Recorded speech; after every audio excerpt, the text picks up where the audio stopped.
vocês? Estou aqui novamente, professor Alisson, para apresentar a solução de um problema agora de convecção forçada interna em tubulação, certo? Beleza. Esse aqui é um problema retirado do livro do Ian Cropper, onde ele pede para comparar os comprimentos de entrada térmica e de velocidade para óleo, água e mercúrio escoando através de um tubo de diâmetro de 25 milímetros com uma velocidade média de 5 milímetros por segundo e temperatura média de 27 graus Celsius.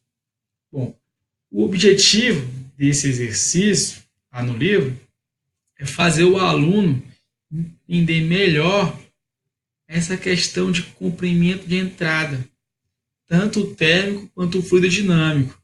Que é importante de revisar as aulas, certo?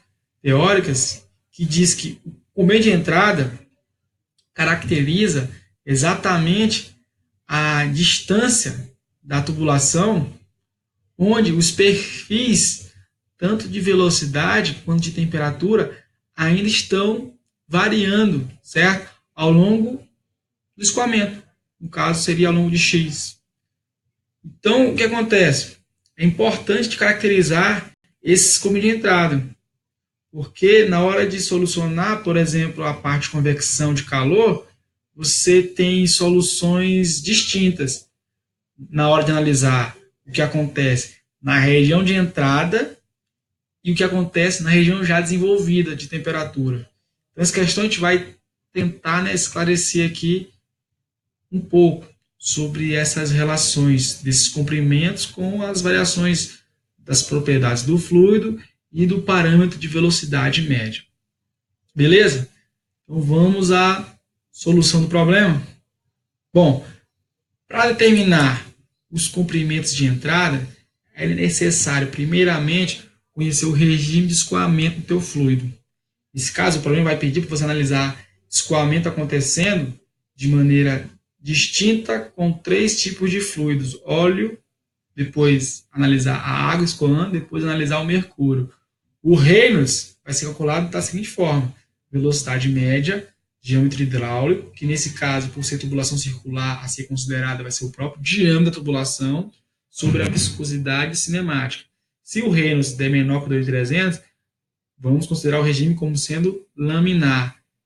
A partir de 2.300, inicia-se a turbulência do escoamento. Para um Reynolds maior que 10.000, é considerado o escoamento como totalmente turbulento. Beleza? O que acontece? O comprimento de entrada fluidodinâmico, que é aquele comprimento que caracteriza até onde, a partir do escoamento da tubulação, até onde eu ainda tenho perfis de velocidade ainda variando ao longo de X. Certo? Esse comprimento de entrada fluidodinâmica, ele é calculado de uma forma, se o regime do escoamento for laminar, nesse caso 0,05 vezes Reynolds vezes diâmetro, lógico, isso aqui é sempre uma aproximação. Se o regime for turbulento, esse comprimento de entrada fluidodinâmico é aproximadamente igual a 10 vezes diâmetro. Já para o comprimento de entrada térmico, que é aquele que caracteriza até onde no escoamento os perfis de temperatura ainda estão variando ao longo de X, certo? Esse comprimento para regime laminar é aproximadamente igual a 0,05 vezes Reynolds vezes Prandtl vezes diâmetro. Ou seja, esse comprimento de entrada térmico para regime laminar é simplesmente você pegar o comprimento de entrada fluidodinâmico para laminar também e multiplicar pelo número de Prandtl. É só observar as duas equações. Já para o caso turbulento, o comprimento de entrada térmico é igual, na verdade, ao comprimento de entrada fluidodinâmico. 10 vezes diâmetro também. Uma aproximação, certo? Vamos lá. Então, vamos precisar também conhecer as propriedades, certo? Dos respectivos fluidos na temperatura média do fluido, que é de 25 graus Celsius, 300 Kelvin. Então, vamos ter óleo de motor a ser considerado escoando, logo depois água e logo depois mercúrio. Vamos precisar das suas respectivas viscosidade cinemática e também do número de Prandtl de cada fluido. Beleza? Então, como é que vai se dar? Vou fazer isso no MATLAB. Já.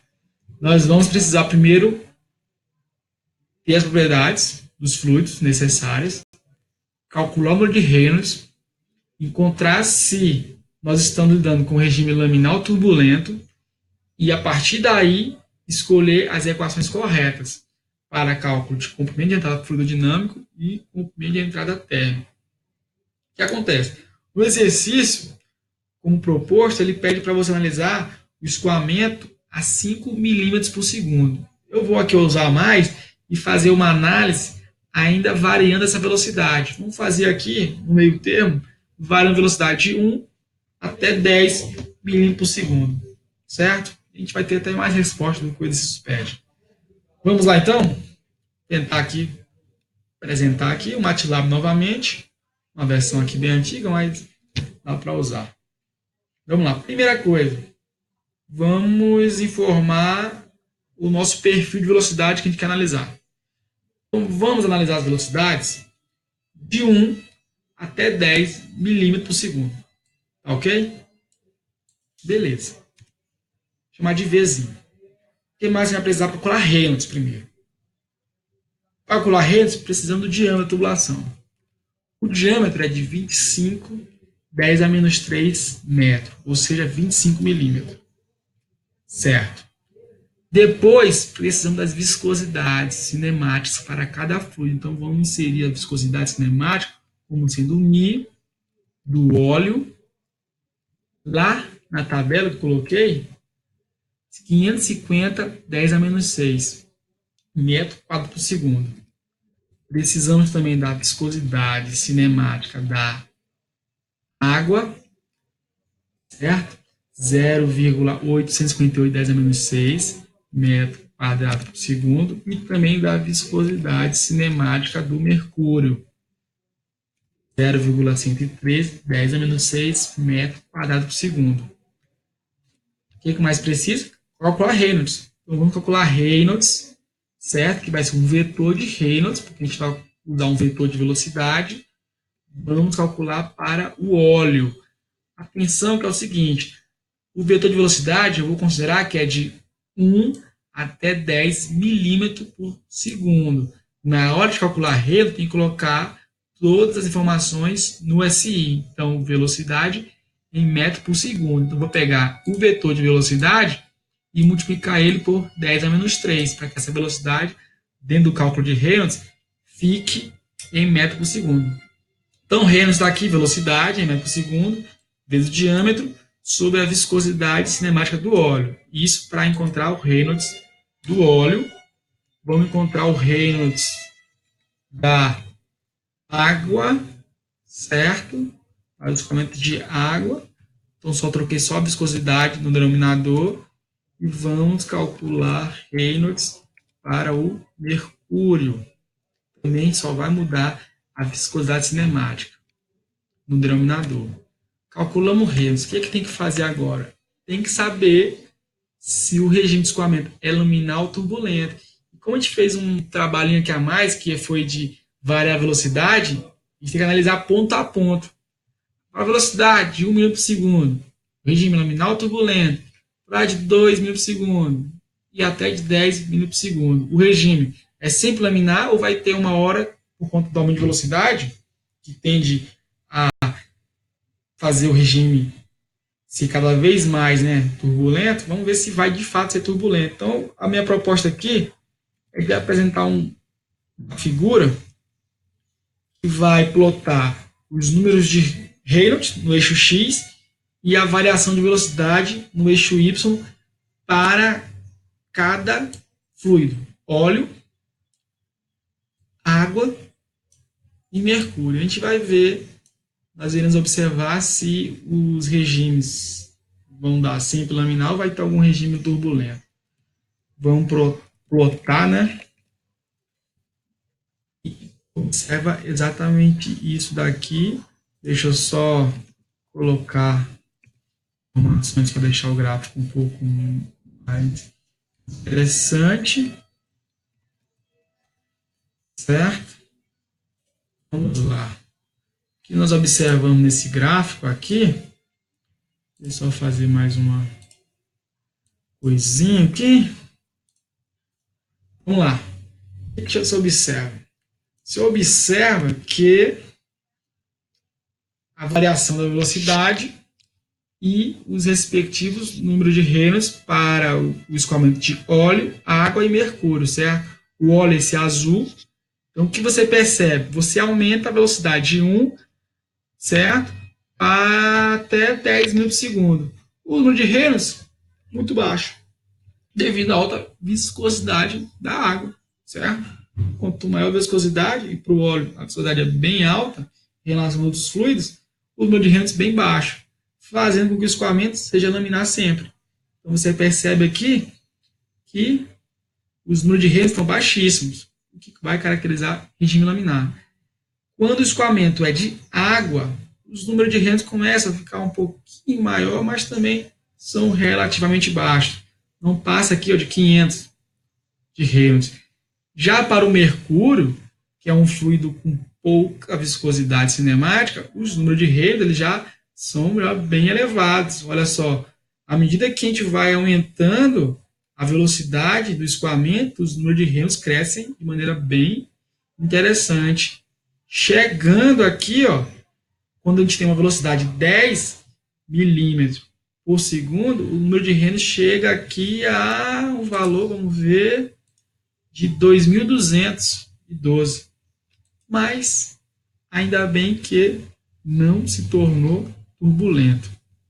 Aí vocês poderiam falar, mas você fez de propósito. Aí eu respondo, sim, foi de propósito. Deixa o problema turbulento para outra hora. Espere aí que eu posso fazer depois. Mas vai mudar é só a equação. Certo? Então, conclusão. Para todas as velocidades de escoamento, o regime vai ser sempre laminar. Então, vamos usar a equação do comprimento de entrada para laminar, tanto para fluido dinâmico quanto para térmico. Então, vamos calcular.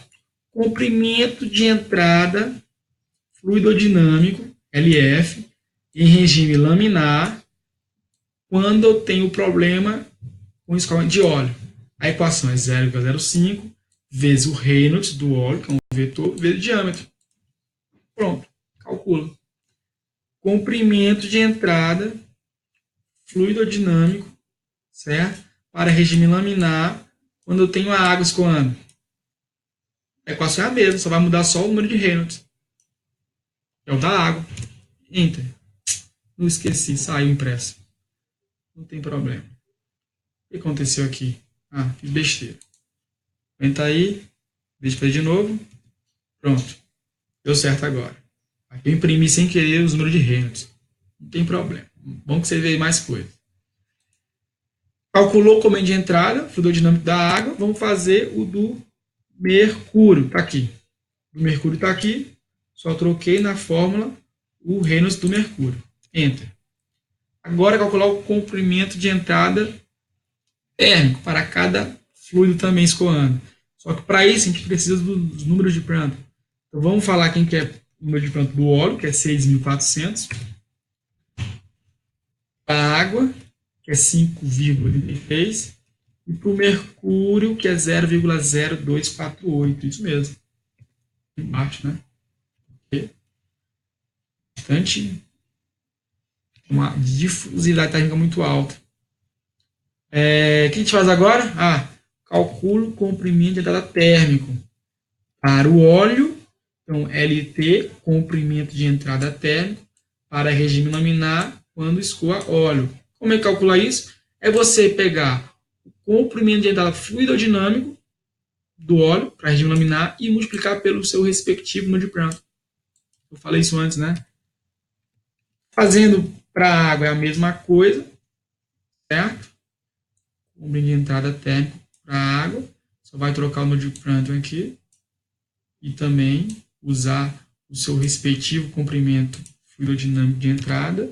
E por último, para o mercúrio, fazemos. Pronto. Vamos usar esses gráficos e tentar entender alguma coisa disso. Vou mandar o comando figure aqui, para a geral da janela. Vou mandar um comando aqui subplot para ficar mais elegante. Vou dar uma janela de cada lado. Vou querer plotar aqui os comprimentos de entrada fluidodinâmico no eixo X e as velocidades no eixo Y. Para cada fluido, vou já aproveitar aqui e criar aqui a legenda, criar o eixo, a nomenclatura do eixo X, criar a nomenclatura do eixo Y, dar um títulozinho para ficar mais elegante depois, dar um grid, pronto.